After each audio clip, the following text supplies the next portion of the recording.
एक बार फिर दहाड़े सन ऑफ बिहार मनीष कश्यप बुलंद आवाज में डंके की चोट पर बता दी दिल की बात। बिहार राजनीति पर साधा निशाना, जारी है सियासी घमासान।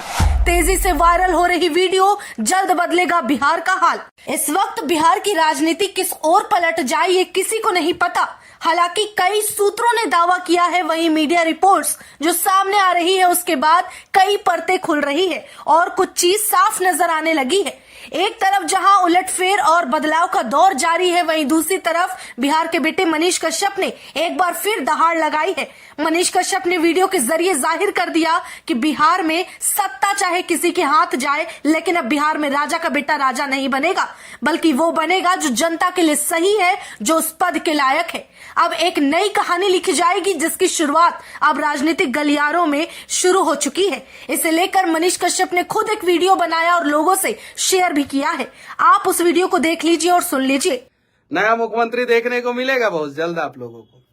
उप मुख्यमंत्री भी नए होंगे। कहानी अभी खत्म नहीं हुई है, अभी तो शुरू कर रहे हैं हम लोग।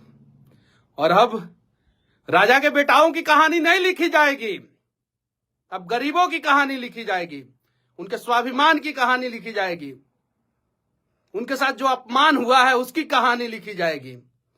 अब बड़े बड़े राइटरों जो है ना, महलों में बैठ के राजकुमार के बारे में नहीं छापेंगे, अब उनकी कहानी छापेंगे जो मान और सम्मान की लड़ाई में अकेला तो रह जाते हैं लेकिन कभी टूटते नहीं हैं। विनती है आप सभी से, किसी को इतना मत दबाओ कि उसके पास से उसके अंदर का डर और भय खत्म हो जाए। अभी भी मेरे खिलाफ बहुत सारा साजिश हो रहा है, सारे चीजों से पर्दा हटाऊंगा, जो करना है कर लीजिए, फर्क नहीं पड़ता। ठीक है, बवंडर आया है बिहार में, और ये बवंडर जो है ना राजनीतिक पॉलिटिकल बवंडर है। ठीक है, बवंडर के बाद क्या होता है पता है ना, जितने रास्ते में जो है धूल मिट्टी जो होता है ना वो सब साफ हो जाता है और रास्ता सीधा हो जाता है।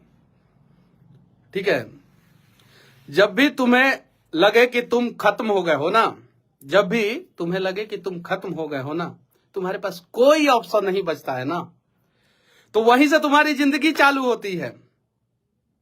और कुछ लोगों ने सोचा था मनीषवा को जेल में डाल देंगे, इसका सारा ऑप्शन खत्म कर देंगे, एनएसए लगा देंगे, 10-10 मुकदमे लगा देंगे और अपने तंत्र के सारे बड़े अधिकारियों को उसके खिलाफ जो है इस्तेमाल करेंगे।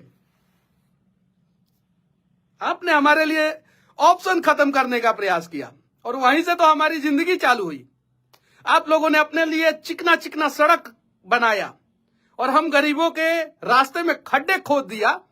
अरे छलांग लगाना तो आप ही लोगों ने सिखा दिया कि खड्डा को कैसे तड़प के पार करना है।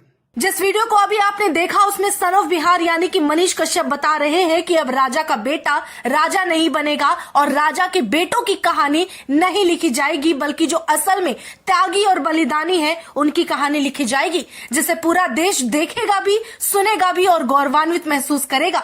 अब आने वाले समय में नतीजे जो भी होंगे उसमें बिहार की जनता के सपनों का सौदा नहीं होगा, उनके भविष्य पर कोई आंच नहीं आएगी। अभी तो बस आगाज है, अंत आना बाकी है। जिस दिन अंत आ जाएगा उस दिन बिहार विकास की पटरी पर चढ़ जाएगा। जानकारी के लिए बताते चले, मनीष कश्यप ने बीते साल ही बता दिया था कि अगर वो जेल गए तो वापस लौटने के बाद 180 दिन के अंदर सरकार गिरा देंगे। ये खुली चुनौती उन्होंने बिहार सरकार को दी थी और कहीं न कहीं बिहार के बेटे उस पर खरे उतरे हैं, क्योंकि उनके द्वारा की गई भविष्यवाणी अब सच हो रही है। अभी तो 180 दिन पूरे तक नहीं हुए, बावजूद इसके विरोधी धाराशाही होते दिख रहे हैं। गठबंधन की माला टूटती दिख रही है और विपक्षियों में भगदड़ मची हुई है। मनीष कश्यप ने जो तकलीफें बीते साल झेली, उसके बाद जनता और भी ज्यादा जागरूक हो गई और सजग हो गई है। अब बिहार की जनता भी अच्छा बुरा भला समझने लगी। सही गलत में फर्क कर पाने वाली जनता आने वाले चुनाव में अपने वोट से साबित कर देगी कि बिहार गर्त में ले जाने वाले लोगों को बिहारवासी नहीं चुनेंगे, बल्कि वो चाहिए जो हमारी तस्वीर और तकदीर दोनों को बदल सके।